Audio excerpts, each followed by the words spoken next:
Welcome to the Career Coffee Chat podcast. I'm your host, Aaron Urban, certified career strategist and executive coach, removing career roadblocks so you can achieve more impact, influence, and income. Our special guest today, Anna McKay. Now, Anna is an expert at helping not only parents, but anyone who's taken a career pause return to work and thrive, as she puts it, thrive like a mother. And you don't have to be a mother to thrive like one. So I love that. So what she does is it specializes in helping professionals overcome a career pause and land their dream jobs. Did you know there's actually a value in a career pause? I'm anxious to learn more about that, and I'm sure you are too. So today we're going to learn from Anna about how to express a career pause to a potential employer and how to communicate your value and shift focus away from said pause. And most importantly, develop confidence and clarity about your next steps. Anna, it's so great to see you. I'm so happy to have you on. So good to see you too, Aaron. Thank you so much for having me here. I'm excited to be here with you. I am thrilled about this conversation because there are so many people right now who are wanting to return to good paid work, not just any old job. Okay. I think a lot of us during this career pause that we've had, and the pandemic pause, as I call it, we've had an opportunity to really sit back and reevaluate what is important to us, what aligns with us, our vision, values, mission, and our life trajectory overall. And so we're coming back into this maybe with a different focus and a different feeling than perhaps we would have under quote unquote normal circumstances. Thrive like a mother. I love it. I thrive like a mother. And you don't have to be a mother to thrive like one, by the way. You don't. I do work with fathers too. There are several fathers who I work with who have taken a career pause to stay home with their kids, and I've helped them return as well. So you're right. You don't have to be. It's not just for moms. That's right. It's not just for moms anymore. It's so funny. One evening, number of years ago, I was out riding my bike, and a gentleman with us was like, he had a new father, and he decided that to be stay-at-home dad. He was like, y'all, it's a lot of work. You need to go home and kiss your wife, and you need to be nice to her. I was like, sorry.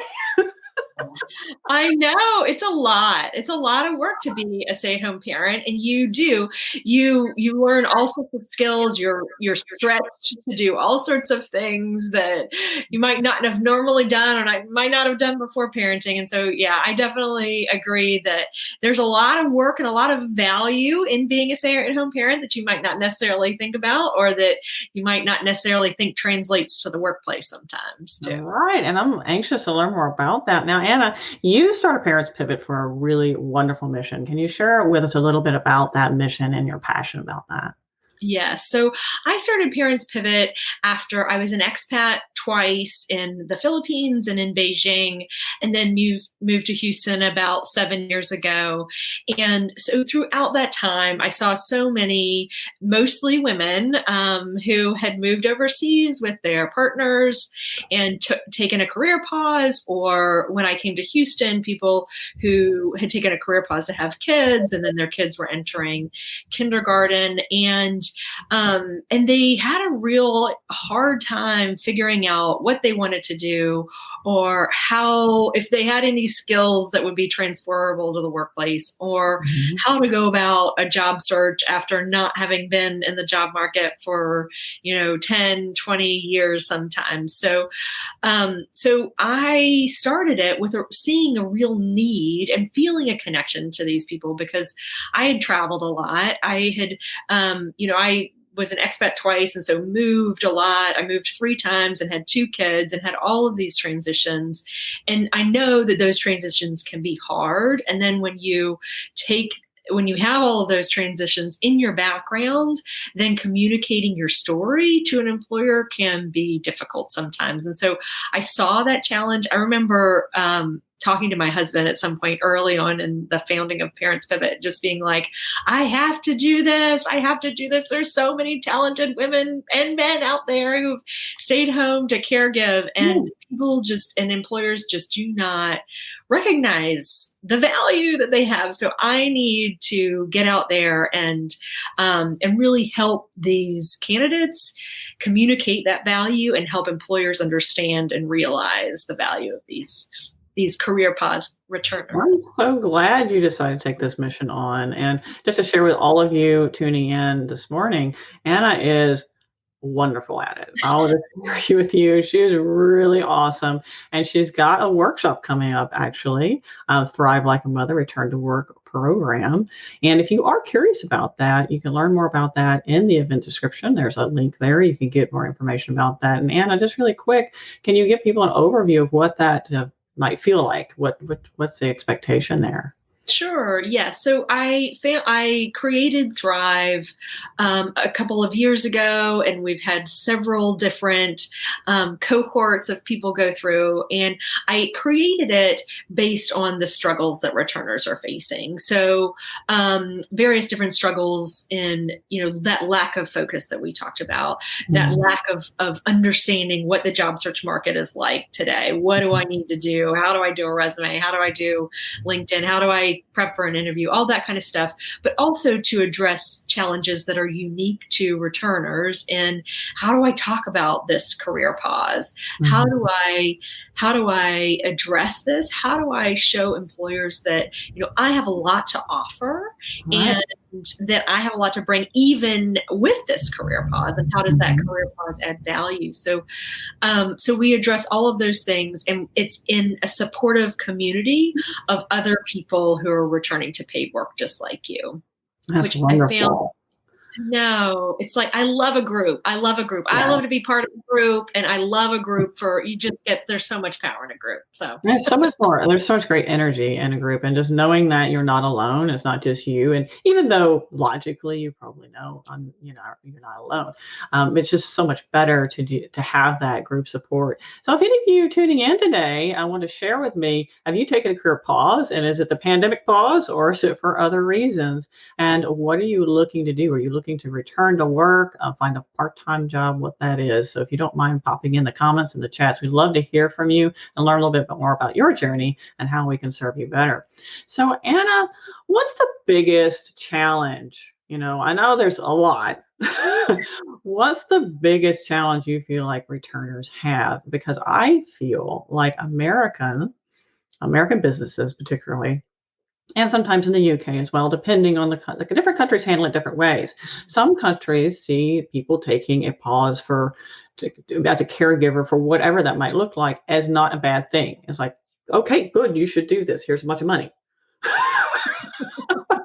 Go raise the tiny humans that will populate the world in the future. Right, all right, more of it. We're happy. Here, do this. Here's a lot of money, and there you go. Like Denmark, gives you a bazillion days off, and dads too, and all this stuff. In America, we're like, I know. Wait a minute. We're not sure we want a future of people. Can we have a future without people? Can you do everything at once? Lazy person. No. A little bit of an overwork culture, perhaps. Yeah. So, yes. What does that do for your returners? What does that challenge their returners face? Yeah. So there is that challenge. So, as a resume writer, that employers and some of the ATS systems screen people out if they don't have any work experience on their resume in the past 3 years. And so, yes.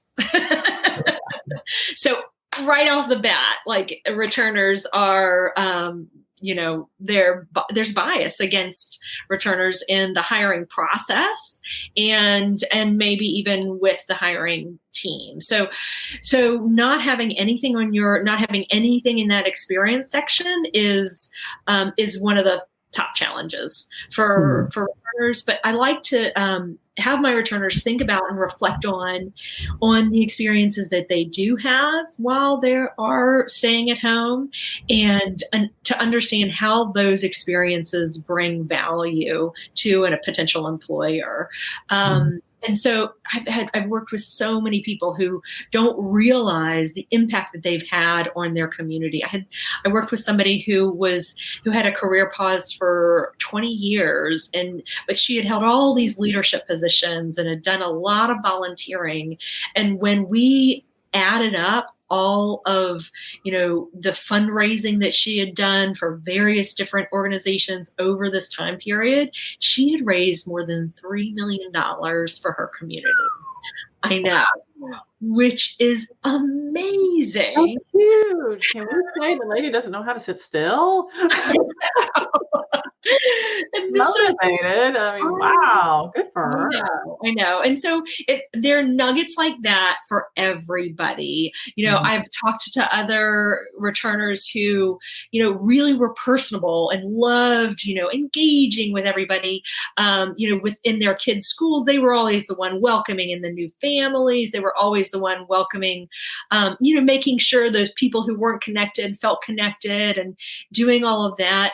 And this person turned out to be a recruiter. She went back to work as a recruiter, as somebody who gets to know other people, gets to know their stories, really understand. So it's just, you have these transferable skills, and no matter what you've been doing during your career pause, I know there's a lot of value that you've developed. And so I love it. Right. And that's the big thing I think people struggle with. They feel like, for whatever reason, the cultural norms we've established and a lot of the false beliefs that we have also absorbed into our psyche, we feel like, okay, a pause is a quote unquote bad thing, and I'm not doing anything about you. That's not necessarily true.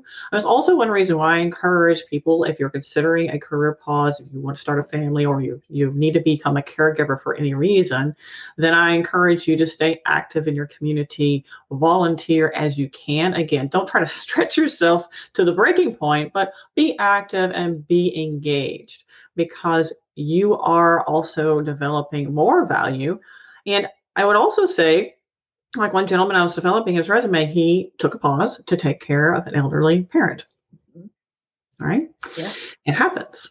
And I said, okay, using project management. I said, okay, how much of your project management skills helped you do that? I hadn't thought of it that way. I was like, yes. So look at it as if this was your job, and then give me some contribution statements based on that. And he came back with a lot of relevant contributions, what he did, how he's able to apply his project management skills, coordination, and also some financial understanding, knowledge, help, support to do this work. And you're right, Anna, having that gap is a problem. And it's a problem for applicant tracking systems. Yeah, it is. It is. Yeah. I encourage people to if you have significant volunteer experience, you've got to put that in the experience section up at the top. I don't know if you agree with me or not, but yes, I do. You do. You've got to get that experience into the AATS system. And I've worked with so many people. When you take a look at the hours that you've been volunteering, it's often significant enough to be a part-time job. And so take a look at that, put that in your experience section right at the top, make it relevant to the work that you want to do. And, and I think that you're right. You mentioned, Erin, there's this culture in America that we expect everybody to just kind of like do everything, not have kids and not take care of them somehow. It's a little crazy. It really is. It is. I do think the pandemic has kind of shone a light on the fact that we all have families and that we've got things to do. We've got people to take care of. We've got, pets to take care of too. Right. And they love by the way, for all of you tuning in, and you may disagree or agree with me, whenever you're on a Zoom session or any sort of video conferencing, your dog and or cat or iguana or whatever will decide that it's time to get between you and the camera. Yes. Yeah. Yes, I know. It's like toddlers and dogs and cats all have that like magnet too. Oh, you need to be live on Zoom in front of a lot of people. let me just get in there. But it's honestly a really good thing. So some positives, if we can look at it that way from the experience that we've had over the last year, is number one, the career pause. That has become not so much of a negative connotation. Yes. Thank goodness. Yeah. Finally. Yeah. Oh my God. Now it is, you actually get the, what if you actually ask people, oh, why are you in transition? Well, duh. Yeah. Yeah. Well, there was this pandemic, and so everything. The hashtag return to work feature on LinkedIn is actually a good thing to have. You want that because it elevates your searches and for recruiters on LinkedIn Recruiter. Now, if you're, have a job and you're actively seeking, you want to, check the available to recruiters only, so it doesn't show to your company, that sort of thing. But if you're actively in transition, use it. By all means, use it, because it's not the green ring of death, people. It is a good thing. Yes, I agree. I definitely agree. It's like, people, unless you're currently working in, like you said, you don't want your employers to know. I think it's not it's not shameful at all. It's, people really understand that we've been through a pandemic and that, everything, the world around us is changing. Businesses are having to pivot and change. And that means a changing workforce. And so having a career pause right now during a pandemic, I feel like is especially something that that employers do understand. And now, so a longer career pause, I feel like does take some more communication, but I often find people, they were like, oh, I was going to come back to work and then the pandemic hit. So there's finding the value in the pause that I talked about a little bit earlier. But right now, if you're looking to return to work and you haven't been working in this crazy overworked culture that we have, another value that I really think that people who are not currently working bring is a refreshed mindset, a refreshed way of working. If you so many people these days, if you're still working, you're feeling really getting to that point of burnout. And if you've had a career pause, you don't have that to deal with. And so I'd say that's one way that you're better off than somebody who's continuously working, looking to change. Right. And there's a lot of people who are focusing on certifications, getting up to more certifications, more education, that sort of thing. So we were already in a very certification focused society, and coming out of the pandemic, we will be even more so. I predict that companies will kind of take that and go, okay, great. We want more of this too. So just know that for good or otherwise, we are focusing more on certifications. So even small things, LinkedIn knowledge base courses and anything like that helps you tremendously. Yeah. And I think that there are lots of free resources available out there for courses and skills that you can brush up to show people that you've got some new knowledge, you've acquired some new knowledge. I do kind of caution my clients. Definitely focus on adding another certification. Go, Dorothy. Yeah. But do take a look at what you have already.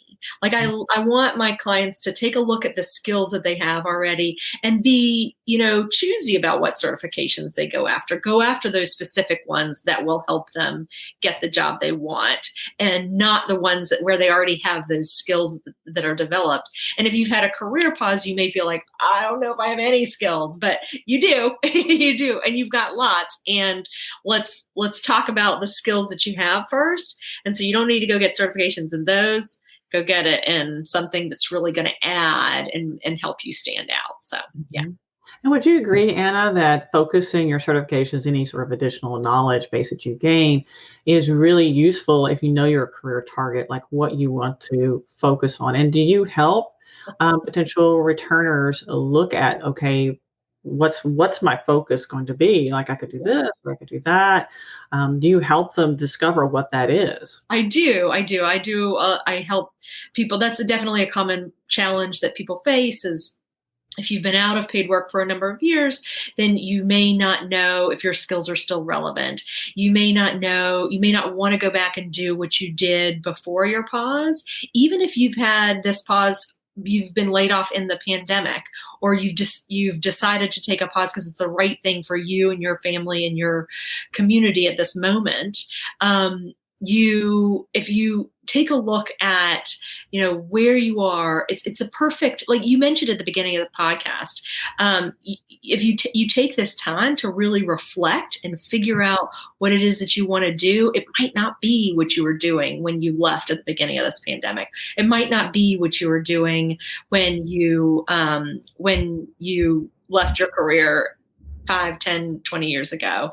What we want to do when we graduate from college or we start our first job may be totally different from what we want to do today. And I think, that's another value in having a pause. It's that you really get to reflect and connect to what it is that you want to do and go after that with enthusiasm and passion. Exactly.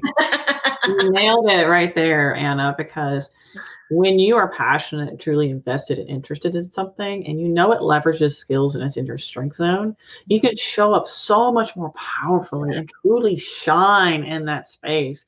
Yeah. I mean, interviews come much more easily. It's much more easily to connect to people and have that quote unquote elevator pitch if you want to use that as appropriate. Anything like that is so much more natural for you because you're excited about it. And when you're excited, people just feel it. They can feel it from you. And that's a big deal. Much better than, well, I guess I've been doing this for this long. I'll keep doing it. Nah, nobody wants to. It's hard to show up if that's your thought.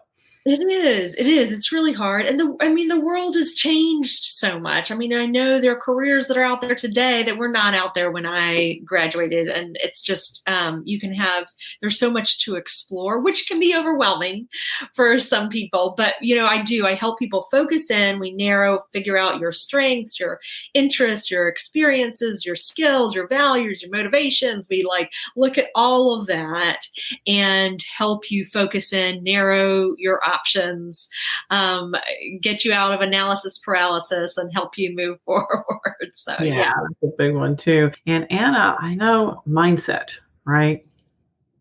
Yep. Mindset is a big thing. And here we go. Christy White says, I've been feeling lost since my layoff at the end of September. My industry is not doing well, and I just don't know what I could pivot to. So Christy, maybe the Thrive Like a Mother Return to Work program is just in your corner, but I encourage you to consider, Christy, what is that intersection of your strengths, your interests, and your expertise? Make a list of those things you're known for as a go-to person for. Maybe it's something you've done in the past, because oftentimes what I find is we don't want to just throw all that away, right? We have all this experience. We don't want to just go, throw it out, start all over, because that's time consuming and can be costly and can cost us salary decrease. And we don't necessarily want that. So in order to pivot, let's understand, okay, what foundation do I have to work with right now? Right? Would you agree, Anna? What are your thoughts? Sure. I definitely would agree. I think that taking a look at those pieces and doing like a Venn diagram and seeing how they all combine together is definitely something we do. It's actually one of the exercises in the Thrive workshop. And I know you said you've been feeling lost, Christy. I totally get that. I totally understand. I have talked with so many people who are at that point and just feel like, I just feel like it's really overwhelming and feel like it's just an isolating experience and it's hard to find. And that's another reason why I founded Thrive, is to bring people together who are going through this. And, it's oftentimes that if you're feeling one way, other people in the group are feeling the same way. And you can talk about it and bring up your challenges and we can address it. And, you can feel not so alone, but you also get strategies for moving forward. And and it's just that community support that is really key sometimes to help you move forward, along with all the resources and the worksheets and the tactical side of it. Exactly. I'm a big tactical person. You're a technical person? I'm all processes and okay, you got a problem, we got a list. Here you go, do this. Yeah. I love it. That's awesome. And you need those. You need processes. And we've got processes in Thrive too. And we've got the like dialogue and community. And yeah. That's so much. That's so important. I Yeah. mean, you can't set that aside because it's really important to know that someone has your back, like Yeah. someone's in your corner, right? Yeah. So it's really And important. your network too. Because networking is one of the most important ways to be able to find your next job. So one of them, I will say though, that networking, it's changing. We were seeing an evolution pre-pandemic already because of more HR-controlled hiring processes, more automation, that sort of thing. So the impacts of networking, particularly for the immediate job seeker, I need to find a job right now. Know that networking is a long-term investment, right? The worst thing, and we all been there. I've done it too. You get busy, you're at work, you're busy, and then you don't really invest in your network. You don't reach out to people, and you don't have those coffee chats. You don't send those emails, and you need to do that, particularly with your strategic network who is in your career trajectory. Because ideally, and I'm sure you agree, Anna, we want people to reach out to us for opportunities before we need them. Exactly. I want to circle back to mindset though, because I know that's a big part of it. And I know that's something you talk about and you address. Because while we have the tactical side of it, we have the processes and the support group and all that and the networking, there's a part of it that's internal. Yep. We need to focus on. And what would you say for those returners? How can you start to identify some of those mental roadblocks that we have and overcome them? Yeah. Well, I'd say listen to the questions that you're challenging yourself with, the questions that pop into your head. What are those? I know some common ones that I've heard are like, well, I have a pause. How am I going to show that I'm as qualified as somebody who's been continuously working? I have a pause. How am I going to demonstrate that my skills are current and I can do this job? Employers are looking for the 3 C's, right? Cultural fit, competence, and what's the other one? Contributions. We'll throw that one out there. Contributions. There you go. Yeah.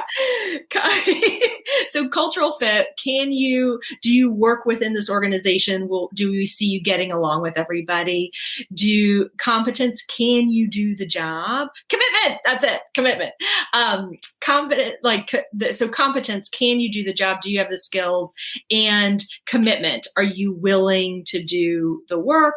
Are you interested in doing the work? And I think that's another challenge that returners face is, employers might think, oh, you've taken this time to stay home. Are you committed to returning? So I think it's really important for returners to get in touch with their own sense of commitment and I came up with an acronym actually to describe the value that returners bring, and it's depth.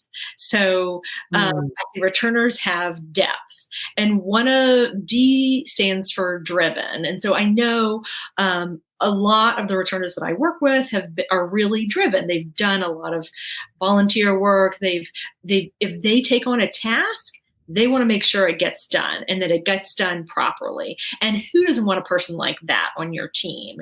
And so I love helping my returners flip their mindset and listening to those challenge questions that you're asking and say, why would anybody want to hire me over somebody with continuous work experience? So instead of asking the question like that, why don't you ask the question, well, why wouldn't somebody want to hire me? Right. Ask the question differently. Ask the question differently, and ask the question like, how, you've got value. Help your employer understand the value that you bring. And so, it's shifting your mindset to ask yourself different questions and to really think through, how this is a benefit, how this pause is a benefit to your employer. And I think there's so many reasons. So, yeah. Yeah, and how's a benefit to you as well? And you don't always have to share all the details, but when we come at it from a more empowered mindset, the rest flows much easier because whenever we are in the mental state of lack or deficit, then things do not come from our heart center very easily, right? Yeah. It also constricts our neural networks because our stress response elevates, our cortisol level elevates, and which is great if you want to fight off saber-toothed tigers, however, not so good if you want to articulate yourself in a meaningful way. So with that being said, having that more centered, balanced, and positive approach is so much more powerful because you're setting yourself up mentally for the right type of response and you're creating the right type of future for yourself. I know that sounds weird, but it's very true and it's been proven in neuroscience also well. It's not just all woo-woo stuff. When we have the right mentality, we're firing and wiring the right neural networks. Yes. Yes, it's so true. So my intention for the year is positivity in the face of uncertainty. And so focusing on, okay, I know there's a lot of challenges, there's a lot of unknowns. What can I do? What can I do to move forward? And so, yeah, that's definitely, that's something that I've learned and been working on, as many people probably have during this pandemic, but something I'm going to continue to take into 2021. So, yeah. Yeah. For me, it's letting go of needing to know all the answers for the future. Yeah. Oh my gosh. I don't, and I need to be comfortable with that and just do the best I can with what I have and be okay with that. I've always struggled a little bit, I think, with not having a defined outcome that I know I can expect. Maybe I experienced disappointment as a child. I don't think so, but I don't believe I did, but who knows? I just we could go. That's a whole nother conversation. A whole nother conversation. But most importantly, to anybody tuning in, again, share with us what roadblocks are you experiencing? What's your biggest concern as a returner? What is your biggest worry that's kind of on your mind, maybe keeping you up at night or that first thing in the morning? Oh, did I do whatever? I get that. Oh, here's my notepad by my bed. I'm like, love it. Love it. Yeah. One thing that I wanted to, Christy's comment, part of her comment was that her industry is not doing very well. And so she's trying to figure out how she might pivot. And so thinking through some of those transferable skills, I know, being in Houston, obviously the energy industry, and I'm not sure what she's related to, but the energy industry is really going through a huge transition right now. And you've probably talked with lots of people in the energy industry who are going through that transition. And so, thinking through what your transferable skills are and how to communicate those to an employer would be good. Yeah, absolutely. I encourage everybody to make a list, exhaustive list, like one of those lists that you have to ask people about. You have to call former colleagues and go, hey, what were some things I was good at? And those kinds of lists, and then understand. And it's also good, by the way, to get in touch with former colleagues because you never know, something might come out of that conversation. You never know. So always reach out to those individuals. So let's see, we have Christy here says, I've been a seismic processor for 20 years in oil and gas. Yes, I feel you. So oil and gas is suffering. A few notes about oil and gas. They are having to change how they do business. So you can expect a lot more automation, even in positions that didn't have it before, or maybe a passing glance with automation. Expect more of that and more digitalization. Also a lot more outsourcing. A gig economy is back. Would you agree, Anna? Yes, for sure. And I think the gig economy has some great pointers, great points for returners. You can dip your toe in, you can get experience, you can get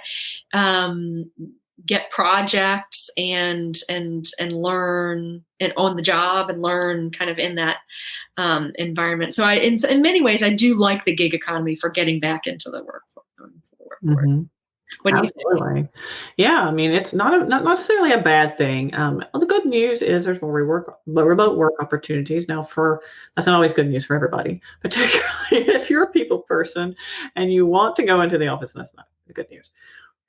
And it also allows those individuals who, for whatever reason, they do still have, kids at home or elderly people or other people they're taking care of, they're still a caregiver, gives an opportunity to show up, be present, and have a job, and also do what they need to do. Although, Anna, before we wrap up, I'd love to touch on this topic with you. We've noticed that there has been a large portion of attrition over the pandemic has been working mothers having to deal with stay-at-home kids and schooling stay-at-home kids, homeschooling them, and trying to work, which is, I don't know how you can do that and work full-time. It's just, what the heck? So what are your thoughts, Anna, about those individuals who've had to self-attrit and are facing that? Any thoughts? Yeah, well, I think first of all is to acknowledge that you were experiencing, if you were working and managing kids. And so there's the schooling, there's homeschooling, there's, if your kids are in school, then there's the uncertainty around, well, what is it like from week to week? I've heard, all sorts of different schedules. There's like Monday, Wednesday, and then half every other Friday or half Wednesdays. And it's like, it's so inconsistent, and you never know whether your kid's going to get a cold and then you have to take them out of school because they have COVID symptoms, even though they might just have a cold. So there's a lot of uncertainty, and there's a lot to deal with. And some families have had to make that choice. And it doesn't feel like a choice. It feels like that's just what we have to do to survive in this moment. So I think to acknowledge that you were trying to survive in this world, and to not beat yourself up and say, oh, I couldn't hack it. I couldn't do that. Why couldn't I do that? Like, no, you couldn't. It's kind of impossible. And in the unrealistic expectations that we have, and we need to be able to, if we can take a pause, and that's what's right for our family, we need to be able to do that for a certain point. And so to acknowledge that it's not about you, it's about this pandemic. It's about these uncertain and crazy times that we've never experienced before, which everybody keeps saying. But it's true. It's true.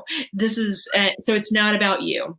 So, and then it's just really connecting in and thinking through, maintaining those networks. Don't let those people that you are working with, stay connected to them, and get your resume updated. Even if you've been working continuously for, up through the pandemic, it's likely you haven't looked for a job in a couple of years, and get your resume updated now, where you are reflecting on all that you've accomplished.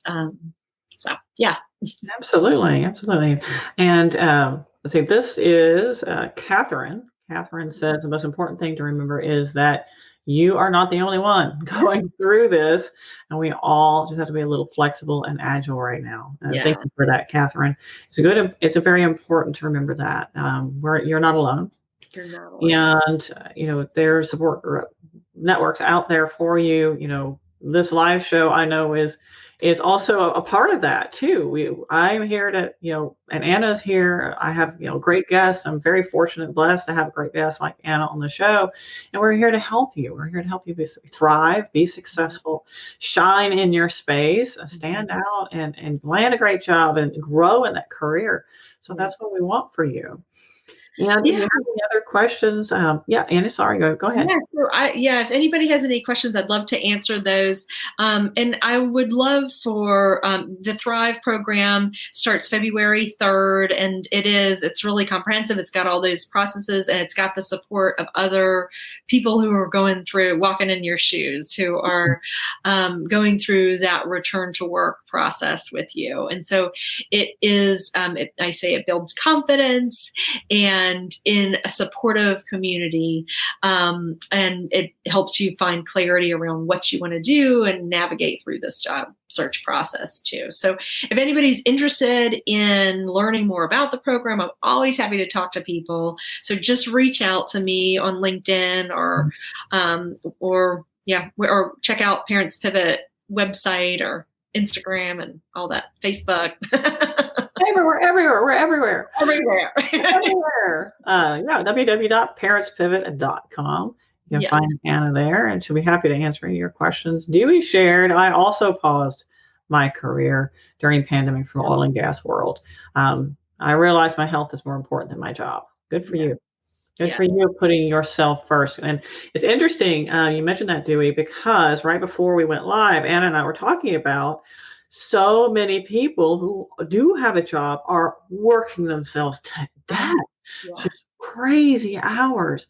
And, that guilt, I have a job, it's survivor's guilt. I have a job, therefore, fear sets in, I need to work all these crazy hours. Would you agree, Anna? Yeah, exactly. I mean, people are really burned out. And on top of that, there's survivor's guilt of, I've just got to keep going because everybody's, if you're in oil and gas, especially, you're seeing your colleagues,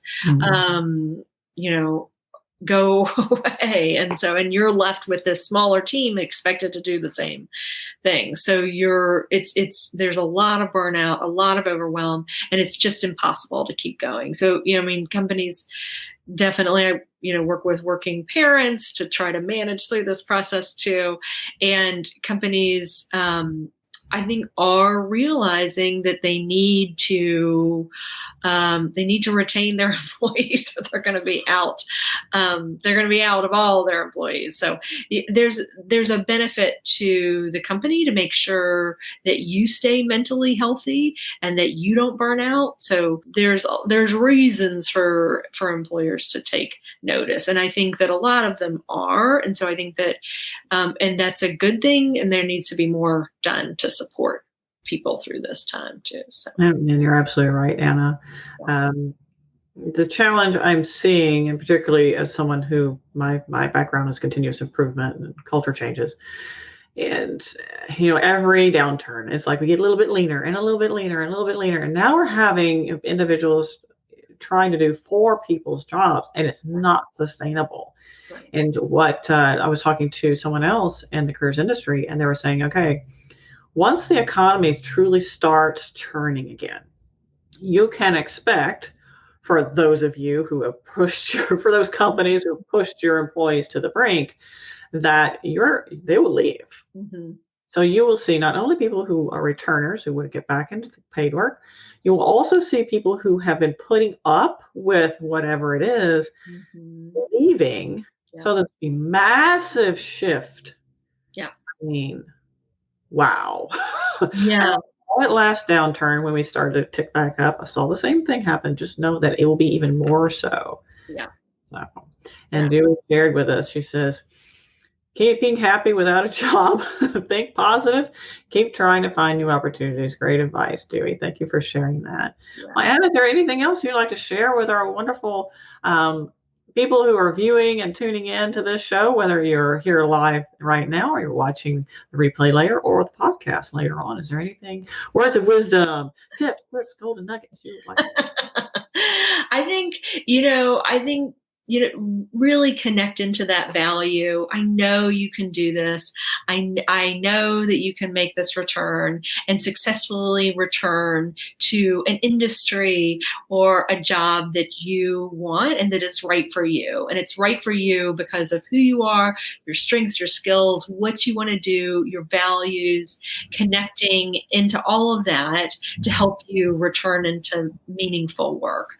And so, I'm here to support you, and I'd love to support you if you're on that journey.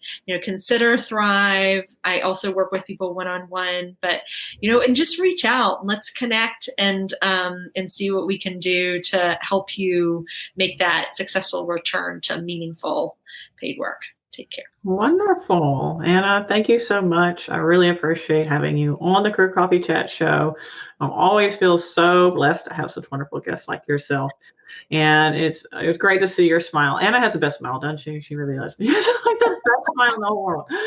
She just lights up. It's great. Aww. So thank you so much for your golden nuggets and helping people out and returning to work and thriving. So do check her out at parentspivot.com. And until next time, I'd like to remind you that this show is available on all the major podcasts, Spotify, Apple, you name it, even Amazon. Who knew? It's everywhere. We're everywhere. So glad to see all of you tuning into the show today. So thrilled to have you. If you do have any questions or comments, feel free to pop them in the chat. We'll be happy to answer them and get back to you. And until next time, all of you have a great day. Ta-ta. Thank you. Thank you for tuning in on the Career Coffee Chat podcast. It's been a pleasure. Feel free to reach out to me. My email is coacheurban@gmail.com or tweet at coacheurban, Instagram coach.eurban, or reach out to my Facebook group, Elevate Your Career. So I'd love to learn more about you, hear your insights, and what questions you have. You can find out more about me at coacheurban.com. And don't forget, please do reach out on LinkedIn. You can find me at Erin Urban. Until next time, cheers. Here's to caffeinating your career.